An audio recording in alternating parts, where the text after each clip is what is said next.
बिस्मिल्लाहिर्रहमानिर्रहीम, अस्सलाम वालेकुम। उम्मीद करता हूँ आप लोग ठीक होंगे। एक बहुत ही यूनिक और इंटरेस्टिंग न्यूज़ आप तक पहुँचानी है।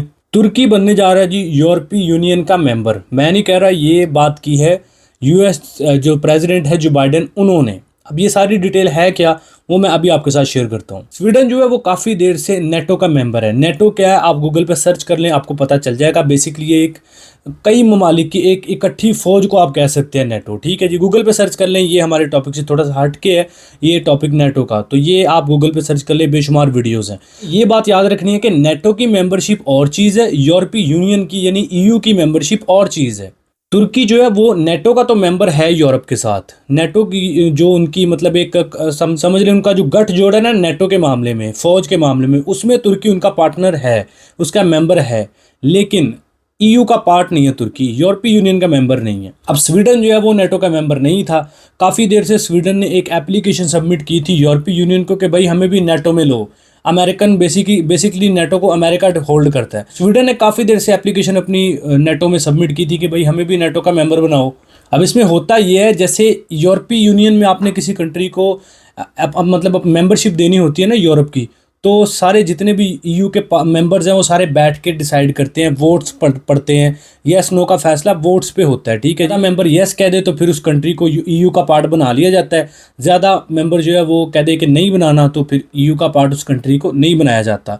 इसी तरह नेटो के मामले में भी है कि नेटो के जो मेंबर्स होते हैं वो वोट डालते हैं।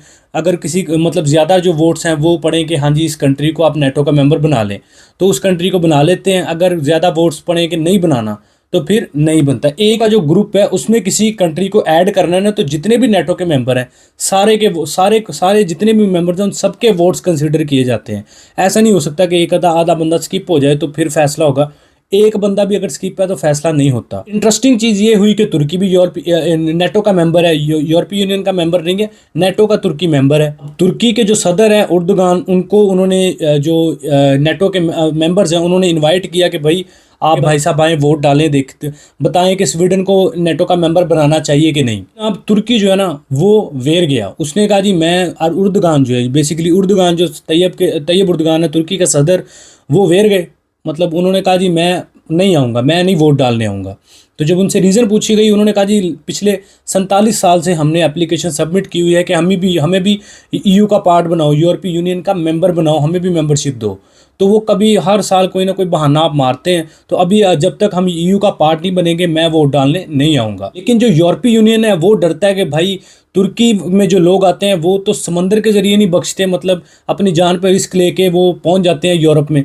तो अगर हमने इसको यूरोपीय यूनियन का मेंबर बना लिया, ये तो मतलब जत्थे के जत्थे हमारी तरफ आ जाएंगे, तो अपॉर्चुनिटीज़ कम हो जाएंगी, आबादी ज़्यादा हो जाएगी। तो ये मसला ख़राब है। इस वजह से वो तुर्की को अभी तक ईयू का पार्ट नहीं बनने दे रहे। ईयू मैं यहाँ पे कह रहा हूँ यूरोपीय यूनियन को। जब ईयू और नेटो के मेंबर्स को पता चला कि भाई साहब जो उर्दुगान है वो मतलब नहीं आ रहे, मजा हो गया कि जब तक आप मुझे ईयू का पार्ट नहीं बनाएंगे मैं तो भाई वोट डालने नहीं आऊँगा। ईयू और नेटो के मेंबर्स ने इस तरह की बातें शुरू कर दी कि उर्दुगान साहब जो है वो ब्लैकमेल कर रहे हैं हमें। ये कोई लीगल वे तो नहीं है ना भाई ईयू में मतलब आने का, आप तो ज़बरदस्ती कह रहे हैं कि हमें शामिल करो।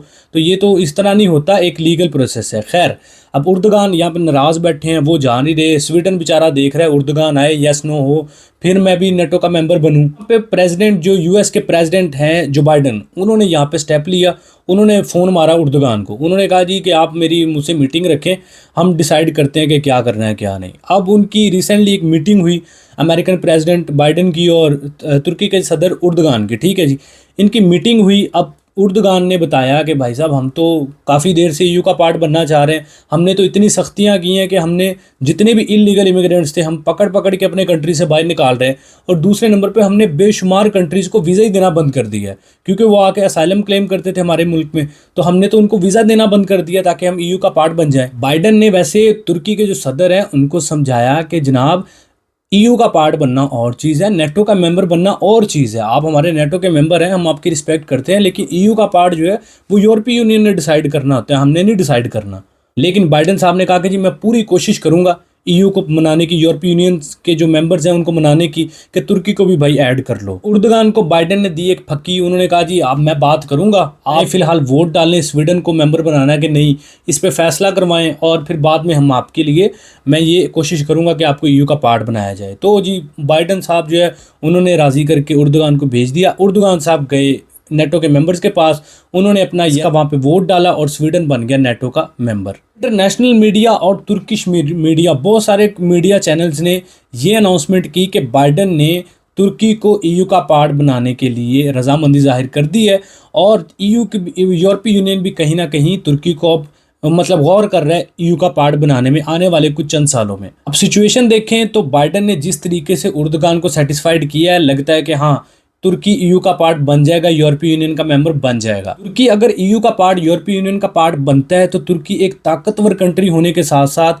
यूरोप का वाहिद ऐसा मुल्क होगा जहाँ पे सबसे ज्यादा टूरिस्ट आएंगे, क्योंकि यूरोप के जितने भी कंट्रीज हैं तुर्की सबसे ज्यादा खूबसूरत है आफ्टर इटली। अब पाकिस्तानी इंडियंस की भी मौजें लग जाएंगी, कोई समुद्र के जरिए कश्तियों में बैठ के नहीं जाना पड़ेगा, आप लीगली एक वर्क परमिट यूरोप का आपके पास होगा तुर्की का, या TRC जो होगी, आप इजीली पुर्तगाल, इटली, जर्मनी जहाँ पे दिल चाहे घूम फिर पाएंगे। पर मेरा ओपिनियन क्या है, रोमानिया बहुत अरसे से यूरोपीय यूनियन का मेंबर है और उसने एप्लीकेशन सबमिट की है कि मुझे शेंजन में दाखिल करो।